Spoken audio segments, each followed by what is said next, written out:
बैसागुखौ बरायनानै गाजा गोमजायै फालिनाया दासिमबो जायगा जायगा नुनो मोनगासिनो। दिनै खालिंदुवार ब्लक इउपिपिएल राजखान्थि दोलोआ गाजा गोमजायै फालिदों रंजालि बैसागु फोरबो। सानसेनि हाबाफारिजों अदालगुरि जिल्लानि खालिंदुवार ब्लक इउपिपिएलआ टंलायाव लाइमोन गांखंनि बानजायनायाव बैसागु फोरबोखौ खुंफुंनाय जायो। बे फोरबोनि समाव मावफुं सोद्रोमा दावबायसा बर'आ बाहागो लानानै मुंख्लं खाम्फायाव बिबार बावजेनो। मख'नो गोनांदि बे फालिथायनि समावनो बैसोगोरा मेलेमजिबि सुबुंफोरनिफ्राय खालिंदुवार ब्लक इउपिपिएलनि मावथिफ्रा बोर बियो। लोगोसेनो गेवलां बैसागुथिलियाव गोजोन खौसेथिनि थाखाय फारौ बिरहोनायबो जायो। दिनैनि बैसागु फालिथायनि बर'नि बैसागु कच मोसानाय, आदिबासिनि झुमुर मोसानाय, बिहु राभा, राजबंशीनि मोसानाया मेहेरगोनांसिन खालामो। गिबियावनो बैसागो फोरबोआव बयखौबो आंनि गोसो गोरबोनि हामलायनाय आरो खुलुमनाय थाबाय। जोङो हानसेनि हाबाफारि लानानै जोङो खालिंदुवार इउपिपिएल माने खालिंदुवार ब्लक कमिटिया बै फोरबोखौ खुंनाय जादों।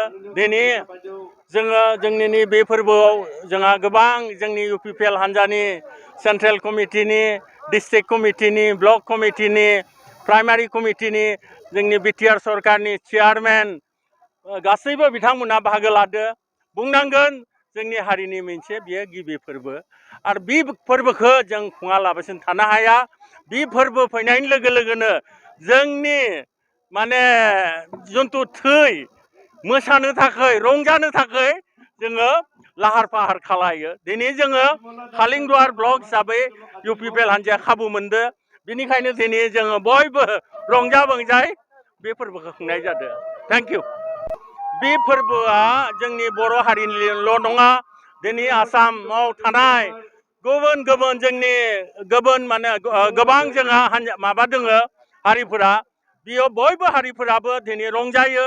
बेबायदिनो जोंहा बिटिआर हालामावबो जोंहा राभा बिथांमोनाबो दोङो, गार'फोर बिथांमोना दोङो, बेबायदिनो कच राजबंशी दोङो। गासैबो माने माबाया दिनै जोंनि इउपिपिएलनि बे बैसागो फोरबो खुंनायाव बाहागो लादो। बेनिखायनो आङो खालिंदुवार बिहाबनि सासे एमसिएलए हिसाबै बुंनांगोन दिनै बयबो हेफाजाब होनानै बेखौ गाजा गोमजा बा मोनसे महर होनायनि थाखाय आं बयखौबो दिनै साबायखर बावो आरो उननि समावबो जोङो बेबायदिनो बे फोरबोखौ खुंलांगोन। आरो बे फोरबोआनो जाहैबाय जोंनि माने आसाम माने ओनसोलाव थानाय बयबो माहारियानो खुङो। गतिके जोंबो दिनै बिटिआर हालामाव जोंनि ब्लक कमिटिनिफ्राय गाजा गोमजायै खुंनाय जादों। साबायखर। Thank you. इउपिपिएलनि मोनसे डिसिसनमोन। इउथ विंखौ जों मोनफ्रोमबो ब्लक कमिटियाव आरो बैसागोखौ फालिनो थाखाय बुंहरनाय जादों आरो बे हिसाबै बेवहाय खालामदों। बे खामानिया आंनि नङामोन, गबिन्द बसुमतारी बिथाङा फैनो गोनांमोन डिपुटि चिफआ। बे खामानिखौ आं मावनानै होदों। आरो बैसागोआ जाबाय जोंनि मोनसे माहारियारि फेस्टिभेल आरो माहारियारि फेस्टिभेलखौ जोङो बे जायगायाव थानाय हिसाबै बेवहाय हारिमुनिफ्राय लाजेननानै हारिमुवानो जोंनि सिनायथि आरो हारिमुखौ बासायना लाखिनाया जोंनि कर्तब्य। साफ्रोमबो बर' मानसि आरो साफ्रोमबो बे ओनसोलाव थानाय मानसिनि बेखौ फोथांना लाखिनांगौनि दायित्व हिसाबै जोंबो मोनसे पार्टि थानायनि गेजेरजोंबो पार्टि हिसाबैनो जों बेखौ खुंनो लादों। मानोना बे गैयाबा जोंनि सिनायथियाबो गैया। जोंनि आसाम हिसाबै सिनायथियाबो बिहुआ मोनसे बिराद मोजां सिनायथि दङ, जाय जों माने बिश्व माने माबायाव गिनिस वर्ल्ड रेकर्ड बुकआवबो देग्लाय हाबहैबाय। आरो बिब्दिनो जोङो बैसागोखौबो सोहैनांगोन। दा बे खामानिखौ मावनायनि मोनसे स्टार्टिं होननानै जों बुंनो हायो। देग्लाय जोङो गिबि खेबनि थाखाय पार्टि हिसाबै इउपिपिएलआ मोनफ्रोमबो समस्ति मोनफ्रोमबो माने ब्लक कमिटिफोराव बे हाबाफारिखौ लानाय जादों। हाबाफारि लानानै जों बैसागो फोरबो फालिदों एबा रंजालि बैसागो फालिदों।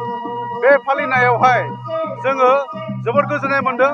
गोजोननाय जों बेखौनो मोन्दों जे जों खालिंदुवार समिति सिङाव थानाय जायफोर बैसोगोरा, जायफोर बिथांमोना रिटायार्ड सिबियारि, जों बिथांमोनखौ लिंनानै 50निबो बांसिन सुबुंखौ जों लिंनानै जों लाइमोनफोरा जों बिथांमोनखौ मान बावदों आरो बिथांमोनखौ जों मान बावनो मोननानै जोंनि समाजनि गेजेराव गोदोरा उन्दैखौ अननाय, उन्दैया गोदोरखौ अननाय, जों बे बार्ताखौ जोङो दिनैनि तारिखआव जों होनो हादों।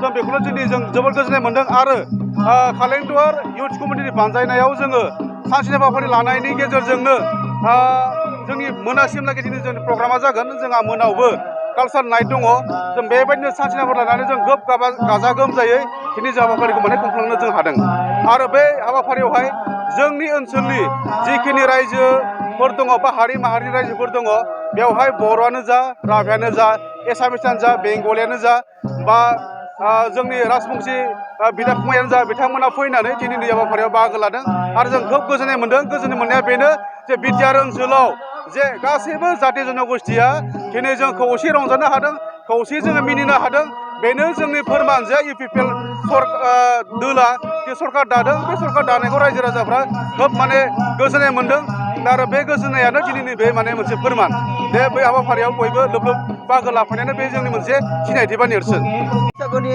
बिटिआरनि गासै रायजो राजा बयनिसिमबो गोजोन हामग्लायनाय बावहरबाय आरो स्पेसियेलि जोङो बे खालिंदर ब्लक कमिटि लाइमोन गांखं जानानै जोंनि इउपिपिएल दोलोनि आफादगिरि मानगोनां प्रमद बर' सार जोंनि बिटिआरनि चिफ CM बिथांनिसिम जोबोद जोबोद साबायखर बावदों बिथाङा जोंनो बेखिनि खुंफुंनो थाखाय जोंखौ सहाय खालामदों आरो दिनै जोङो बिथांनि आदर्शजों जों दिनै खालिंदर समस्तियाव बियाबाव आरो ब्लक कमिटि हिसाबै जोङो दिनै खौसेथिखौ लाबोनो हादों बेवहाय थानाय गासै हारि माहारिखौ लानानै दिनै जोङो बैसागो खुंदों आरो बेखौ जोङो खौसेथिनि बे बैसागो रंजालि बैसागोआ जोंनि बे खौसेथिनि नेरसोन आरो बेवहाय जोङो जागायनायनिफ्राय जोबजासिम जोङो जोबोद मोजाङै खुंफुंलांनो हागोन जागायनायाव जोंहा जाथा बिर होबाय जोंहा जोंनि ब्लक प्रेसिडेन्ट बुद्धिराम बर' बिथाङा आरो जोंनिनो मुंख्लंफोरनो बिबार बावबाय जोंनि बिटिआरनि EM दावबायसा बर' बिथां सारा आरो बिनिफ्राय दायो जोङो गोजोननि फारौ बिर होबाय आरो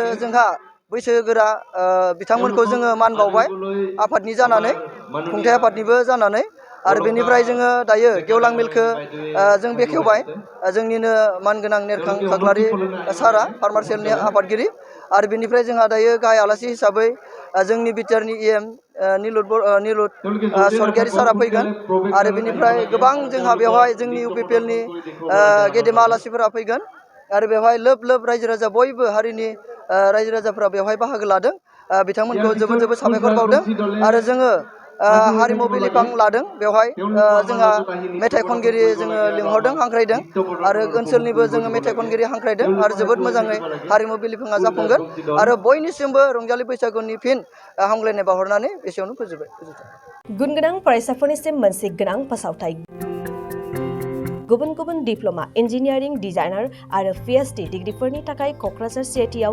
एडमिशननि अनलाइन रेजिस्ट्रेशन खालामनाया जागायबाय गुबुन गुबुन आयदानि डिप्ल'माजों लोगोसे bachelor of technology bachelor of design master of technology master of design आरो डक्टर अफ फिल'सफिनि डिग्री खालामनो हागोन मे दाननि 15 खालारावनो अनलाइन रेजिस्ट्रेशना थुंगेगोन जुन दाननि 8 खालाराव एडमिशननि एन्ट्रेन्स आनजाद लानाय जागोन आरो जुन दाननि 25 खालाराव PhDनि एन्ट्रेन्स आनजादखौ लागोन अनलाइन रेजिस्ट्रेशनखौ नोंथांमोना दिनैनिफ्रायनो www.admission.cit.ac.in आव खालामनो हागोन आबुं मिन्थिनो थाखाय 7086187124 जानबुं अनजिमायाव जगाजग खालामनो हागोन